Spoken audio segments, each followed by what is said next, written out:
Welcome to another episode of The Brand Called You, a podcast and podcast show that brings you leadership lessons, knowledge, experience, and wisdom from thousands of successful individuals from around the world.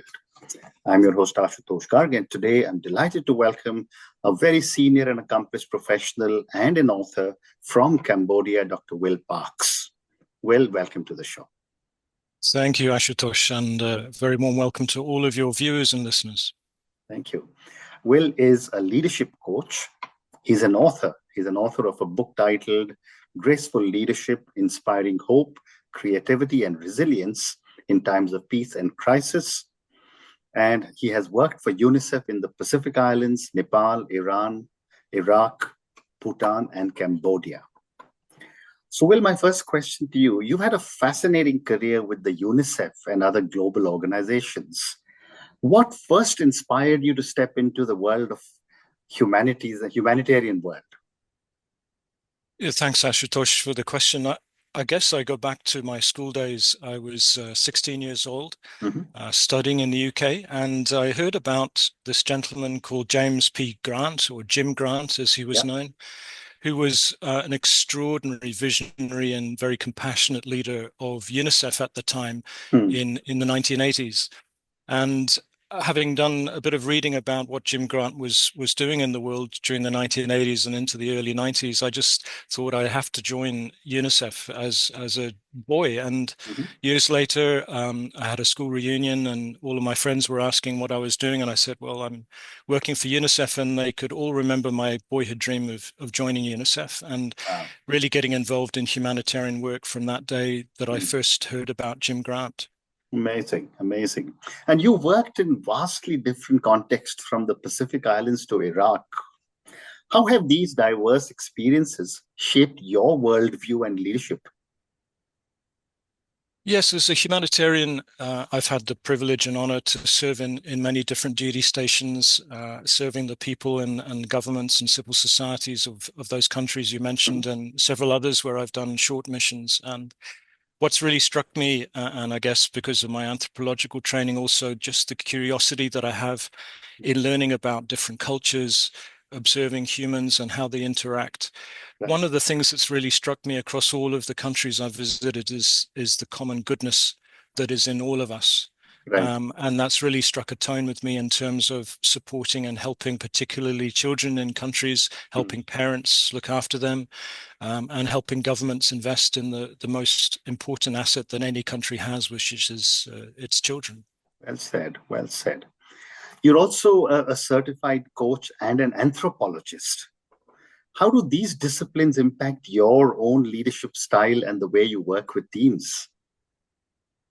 Yeah, I mentioned just a moment ago my anthropological training, which really sparked my curiosity in learning about cultures and developing an understanding and strong empathy so that I can try and walk in other people's shoes and really understand the world from their point of view. And that anthropological foundation, where anthropologists ask lots of questions and observe and learn intently, has led me into coaching, which again is, as you know, Ashutosh, is a discipline of asking reflective questions of the people that you're trying to help, and maintaining that curiosity. So coaching was a natural extension of my anthropological interests in understanding other human beings and trying to make them and help them become better versions of themselves wherever I was working. Great response. Well said. Well, you've just published a book titled Graceful Leadership, Inspiring Hope, Creativity, and Resilience in Times of Peace and Crisis. And I'm going to ask you several questions on this book. Tell me a little bit about your book. What does graceful leadership mean? And what was the hypothesis when you decided to write this book? It was about 9 years ago I started really formulating the concepts of graceful leadership from my own perspective, my own experiences. I'd been witnessing and observing and learning from leaders all around the world, not just in the humanitarian field that I was in, but also looking at profit and governmental organizations, and really trying to distill what I think is what the world requires, which is leadership that is compassionate and leaders who have a coaching mindset. And as I started pulling together the research for the book, I was really struck by the fact that many scholars and researchers have talked about us really experiencing a management century from 1911 to around about 2011. And as you know, that management century has been basically putting forward the notion that leaders must be commanders, they must be controllers, those two C's of command and control. And in a modern, complex, highly volatile world, that command control leadership is increasingly being found to not be as effective as perhaps the exponents of it believe. Correct. As I pulled together the research, it became very clear that if we can make sure leaders understand what compassion is, and it's not a soft skill, it is a very, very tough skill to develop, and can embrace coaching in terms of a mindset of curiosity and asking questions that get people who are working with them to reflect and bring out their own talent rather than the leader having to have all of the solutions. That was the foundation of the book, which was a shift from command and control to compassion and coaching. And then I basically pulled together my own stories. I interviewed leaders who I'd met down the years and researched other leaders and coaches and scholars and pulled that all into a framework of 15 practices that I'm really trying to put in place myself. I'm still on the journey towards grace.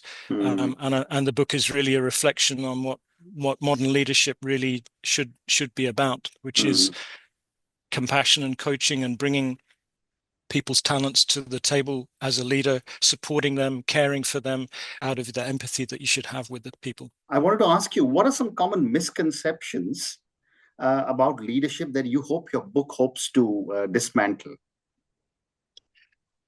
Yeah, firstly, the notion that you have to be an all-knowing, all-commanding, all-controlling leader in order to produce results. What the book mentions, and many researchers that I've referenced and quoted, show that when you have compassion and coaching as the two pillars of your leadership style, you actually not only look after the well-being and really create people who are really committed to the workplace or to the team, but they actually produce results that are way better than the command control type leadership, which is authoritarian and autocratic. So that's really the first, as the evidence is very clear and is growing, that when we can have grace in our leadership and act with kindness and support and coach, we actually produce better results as an organization, whether that be profit or non-profit. And the data is really accumulating that we can supercharge organizations with the type of leaders that the world desperately needs now. So that's really the first point that I think the book tries to put across to the reader, which is it's not a soft set of skills. It's actually the toughest part of leadership, to be kind, to give tough, compassionate feedback when needed, to really put yourself in a position as a coach rather than always having the answers.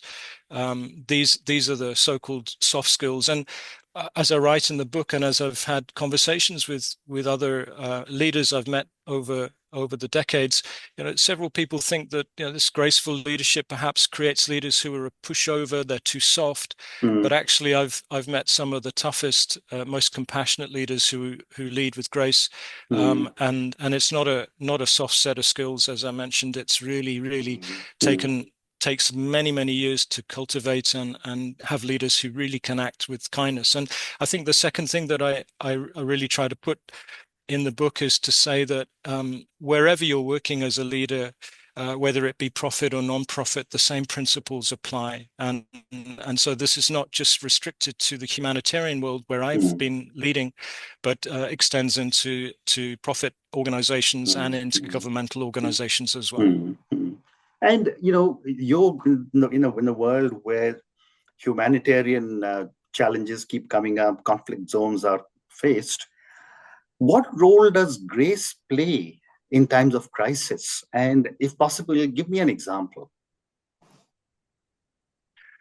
Yeah, I think the most important thing is this ability that graceful leaders I've encountered and observed have is, in a crisis, their ability to remain calm and to remain supportive of others who are often very anxious and very stressed.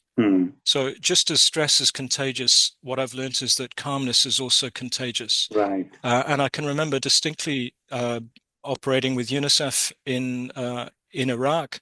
It Mm. was the height of the Islamic State insurgency in 2014, 2015, and the situation in the country was on the back of many years of conflict had become an absolute crisis point in terms of the internal displacement of millions of Iraqi children and their parents across from the west to the east of Iraq. So UNICEF, and together with other humanitarian organizations, we were confronted by some of the most chaotic displacements of populations in such large numbers.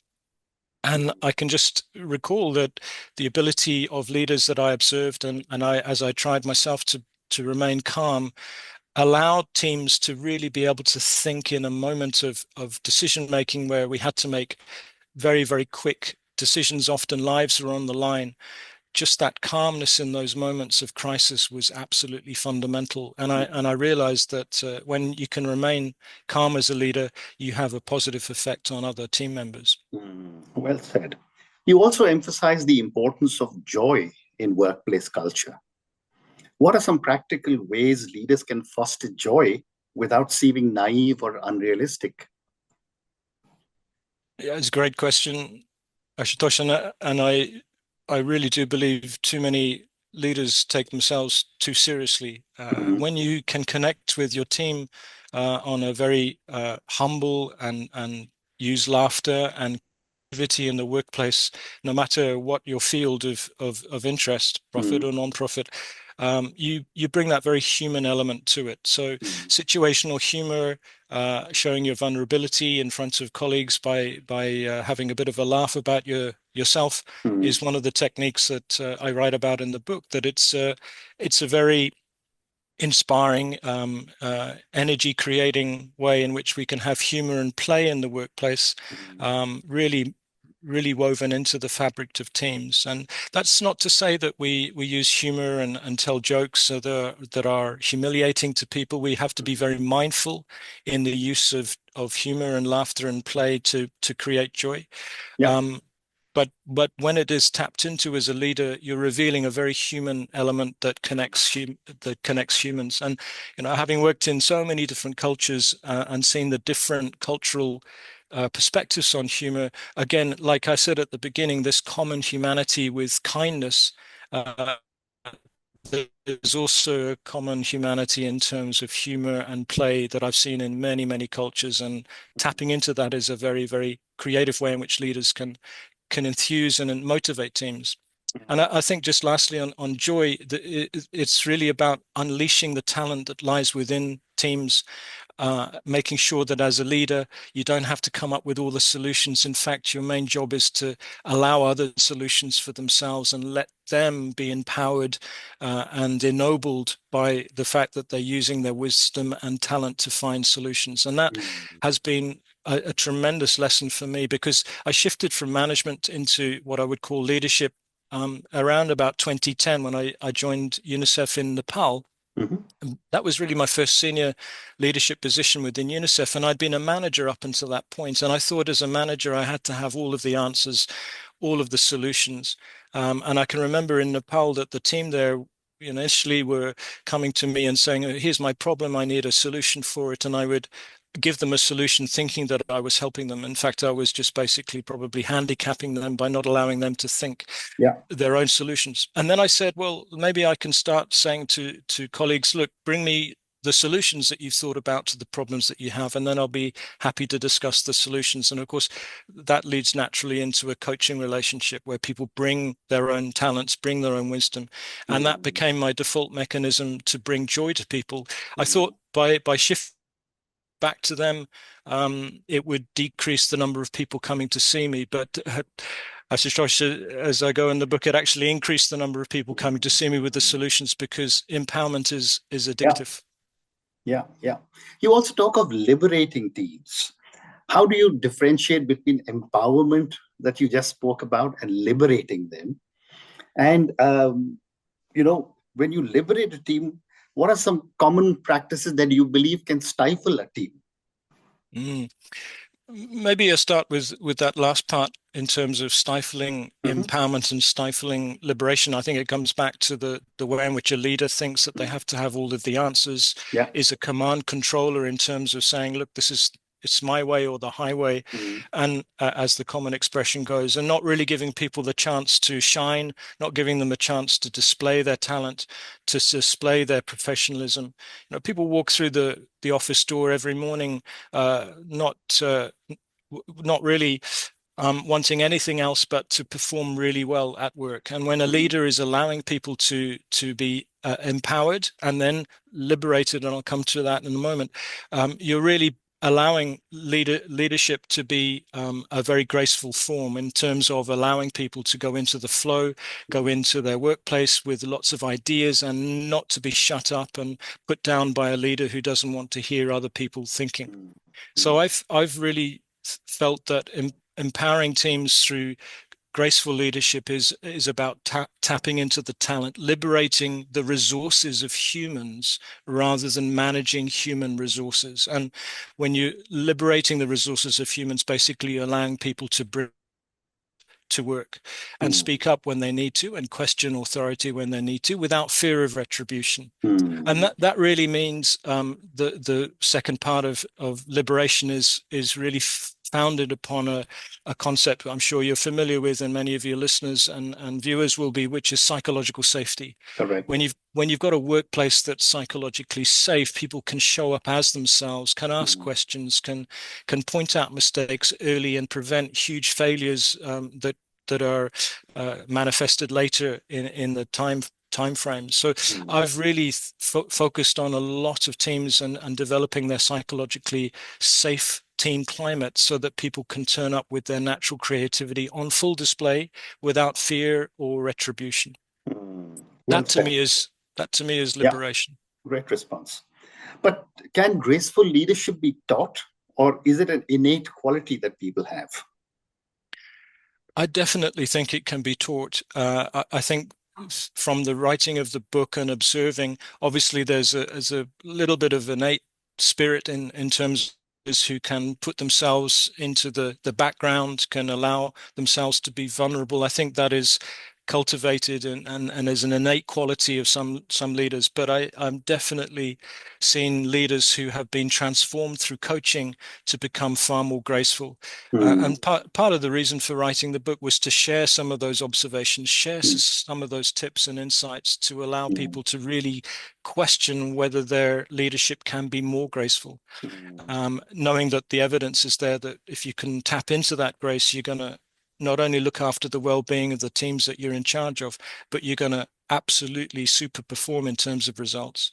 So I think through coaching and through support and mentoring and through training programs, it's a very teachable set of skills. Part of the reason for writing was to distill this framework that others can perhaps put into practice. Well said.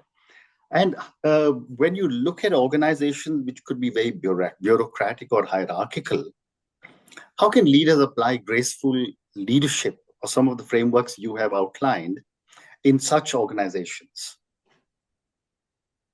Yeah, I touch on this a little bit in the book in terms of hierarchical cultures have evolved over time. So leadership in those kind of cultures can tend to be in the workplace, tend to be authoritarian and very top down. And there's a kind of general expectation that that's leadership and that's the way it should be. And leaders coming through the ranks think that they have to model the same type of authoritarian top-down leadership as they get higher and higher in the hierarchy.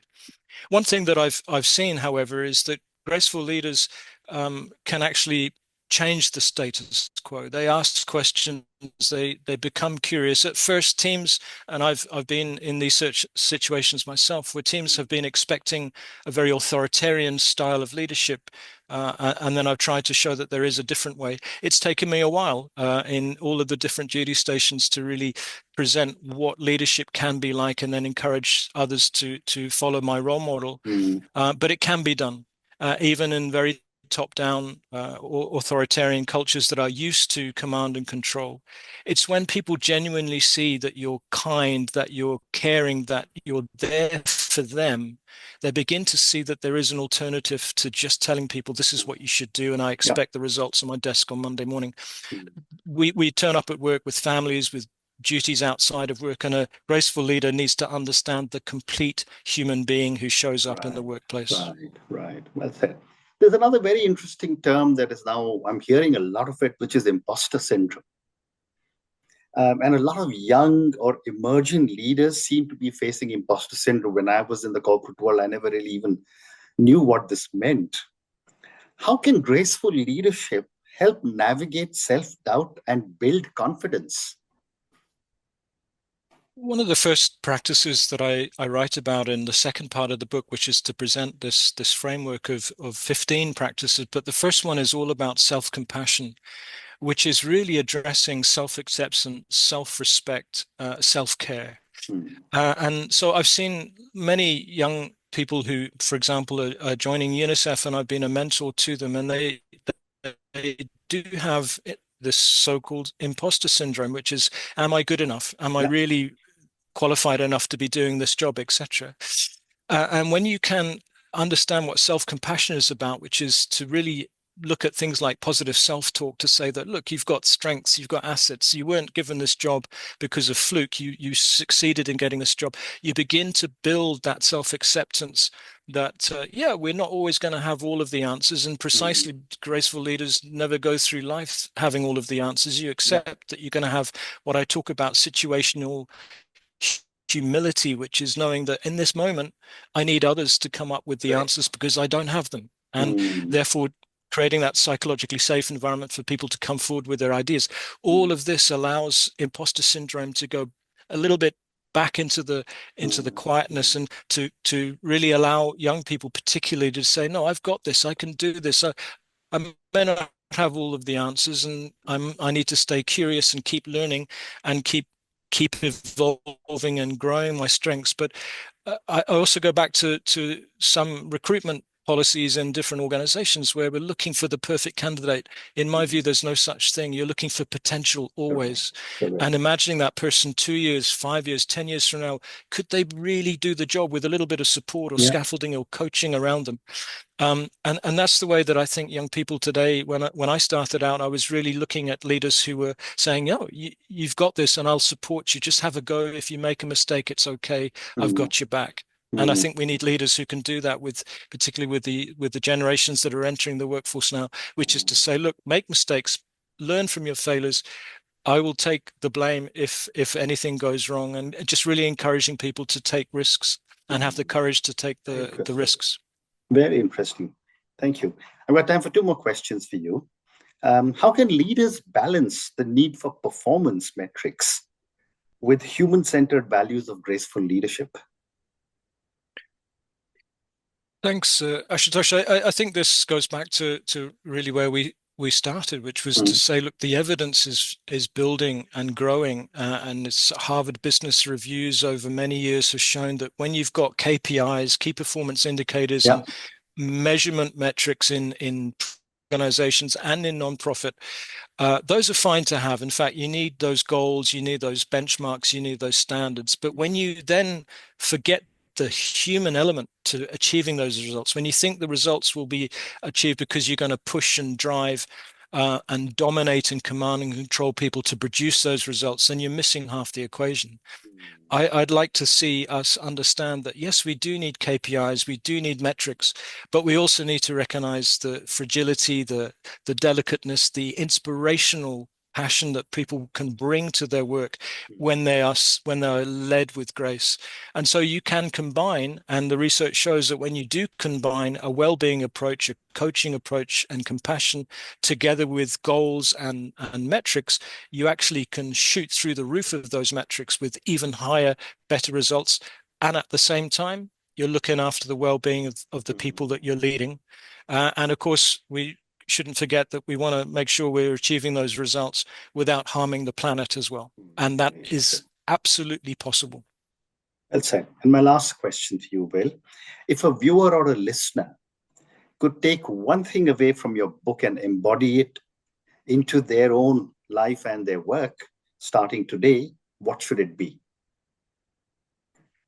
I think it ends on a practice that I'd call focus on the big picture, that ability to step back in a crisis and look at all of the variables that you've got to deal with and have that calm, creativity to find solutions and allow your team to find solutions, even when all around you is volatile, ambiguous, and complex. What I've learned over the years in humanitarian situations, that calm creativeness is contagious, but it also allows us to find solutions when perhaps chaos seems to be the only way forward. So in a time of uncertainty, I think graceful leadership is the chance for humanity to really find calmness and creativity and solutions to the multiple problems that we face. Amazing. And on that note, and your last amazing thought of focus on the big picture, thank you, Will, for speaking to me about your own incredible journey. Thank you for spending so much time talking about your book, Graceful Leadership.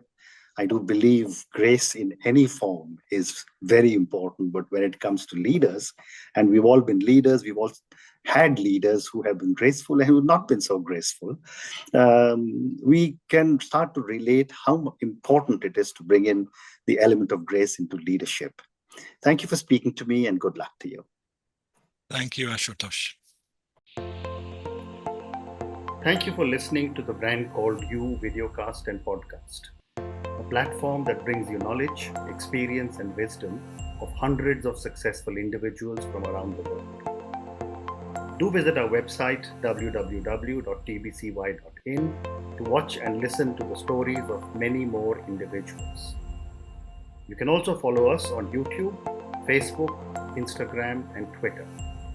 Just search for the Brand Called You.